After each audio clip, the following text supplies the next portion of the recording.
Okay, let's see what's inside this accessory pack for electricity and magnetism.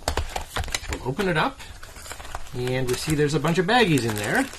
There's a baggie that contains 10 wires, and the wires have a clip at one end and a pin at the other end, and we'll describe why that's useful a little bit later. Then we see a bunch of gray plastic bags. These are anti-static bags. They contain electronics components such as capacitors, resistors, diodes, LEDs, inductor. Okay.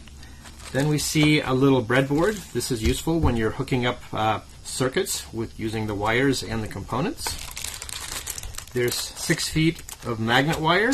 This stuff is also very useful for some of our experiments.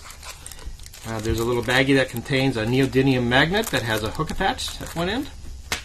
And finally, there is a baggie that contains 2 polarizing sheets.